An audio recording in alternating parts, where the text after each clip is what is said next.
안녕하세요. 하루를 정리하는 뉴스입니다. 일본 정치권에서 그동안 금기처럼 여겨졌던 단어가 다시 수면 위로 떠올랐습니다. 바로 핵 공유입니다. 최근 일본 주요 언론의 여론조사 결과를 보면 이 논의가 단순한 외교 안보 담론 수준을 넘어서 실제 정치 의제로 이동하고 있다는 신호가 분명하게 포착됩니다. 마이니치 신문이 일본 총선을 앞두고 실시한 대규모 설문조사 결과에 따르면 일본 연립여당 가운데 하나인 일본 유신의 소속 총선 후보의 약 90% 이상이 핵 공유를 검토해야 한다는 입장을 밝힌 것으로 나타났습니다. 수치로 보면 91%에 달합니다.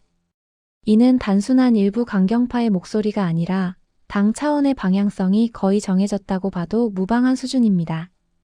반면 같은 연립 정권을 구성하고 있는 자민당 소속 후보들의 반응은 다소 엇갈렸습니다. 자민당 후보 중 핵 공유를 검토해야 한다고 답한 비율은 약 35%에 그쳤고 오히려 45%는 핵 보유도, 핵 공유도 필요 없다고 응답했습니다. 즉, 일본 집권 세력 내부에서도 핵을 둘러싼 인식이 뚜렷하게 갈리고 있다는 점이 이번 조사에서 확인된 셈입니다. 여기에 반해 현재 일본 내 최대 야권 세력으로 분류되는 중도개혁 연합 소속 후보들의 입장은 매우 명확했습니다.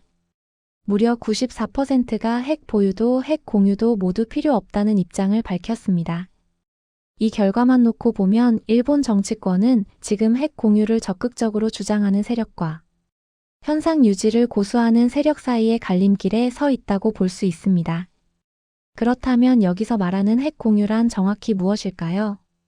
핵 공유는 흔히 나토, 즉 북대서양조약기구의 핵 운용 방식을 예로 들어 설명됩니다.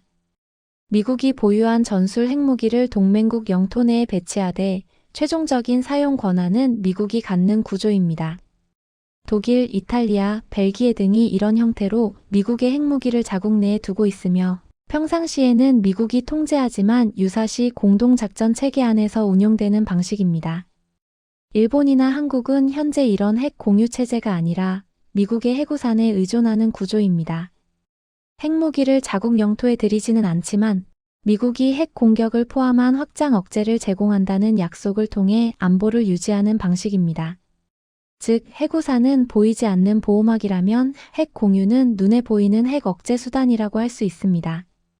일본이 핵 공유 논의를 꺼내는 것 자체가 의미심장한 이유는 일본이 오랫동안 비핵 3원칙을 국가 정체성처럼 유지해왔기 때문입니다. 일본은 핵무기를 보유하지도 않고 제조하지도 않으며 반입하지도 않는다는 원칙을 공식적으로 천명해왔습니다.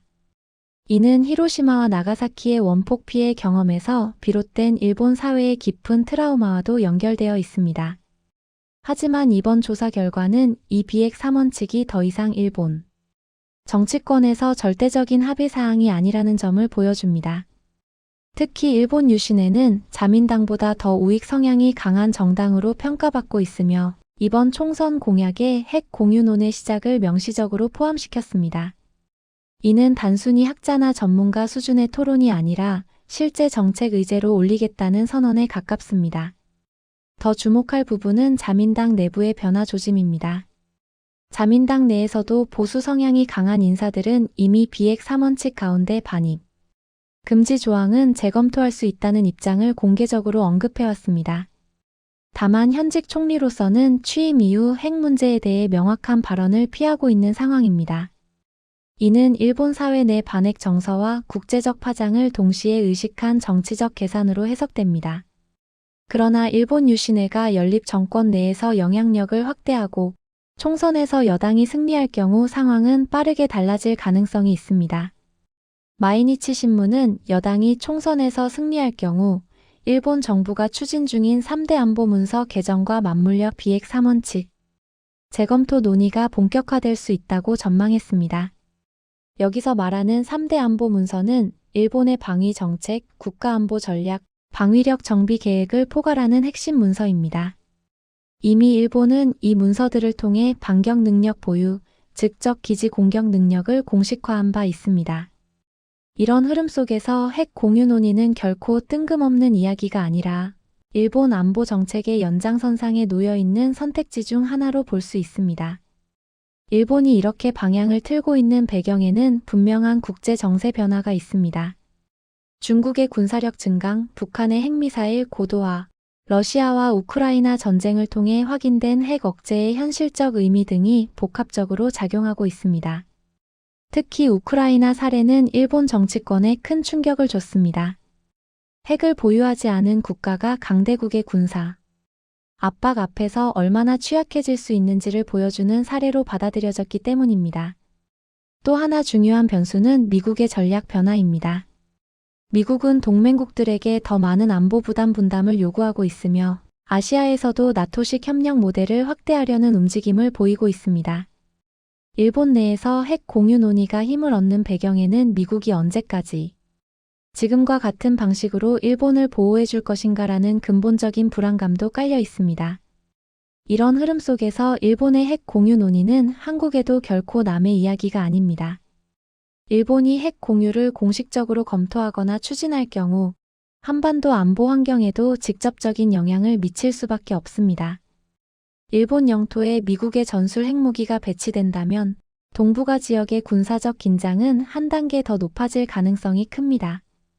또한 한국 내부에서도 이미 핵 공유, 나아가 자체 핵무장에 대한 논의가 꾸준히 제기되고 있는 상황입니다. 일본의 움직임은 한국 사회의 안보 논쟁에도 불을 지필 수 있습니다. 일본도 하는데 한국은 왜 안 되느냐라는 논리가 등장할 가능성도 배제할 수 없습니다. 반대로 일본의 핵 공유 추진은 중국과 북한의 강한 반발을 불러올 가능성이 큽니다. 특히 중국은 일본의 군사적 역할 확대에 극도로 민감하게 반응해 왔습니다. 일본이 핵과 관련된 새로운 선택을 한다면 중국은 이를 명분으로 군사적 압박을 강화할 수도 있습니다. 이는 다시 동북아 안보 딜레마를 심화시키는 악순환으로 이어질 수 있습니다.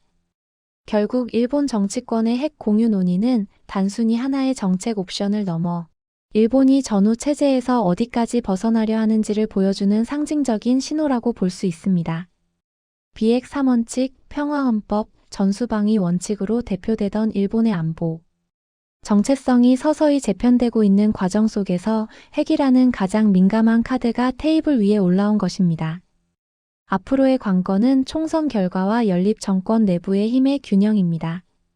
일본 유신회가 얼마나 의석을 확보하느냐, 자민당 내 보수파가 어느 정도 목소리를 내느냐에 따라 핵 공유 논의의 속도와 수위는 크게 달라질 수 있습니다.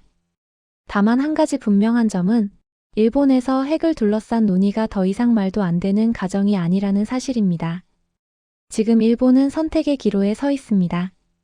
전후 질서를 유지할 것인가, 아니면 새로운 안보 현실에 맞춰 과거의 원칙을 수정할 것인가? 핵 공유 논의는 그 갈림길의 가장 첨예한 지점에 놓여 있습니다. 이 논의가 어디로 향할지는 일본 정치뿐만 아니라 동북아 전체의 미래를 좌우하는 중요한 변수로 작용할 가능성이 큽니다. 이상 하루를 정리하는 뉴스였습니다.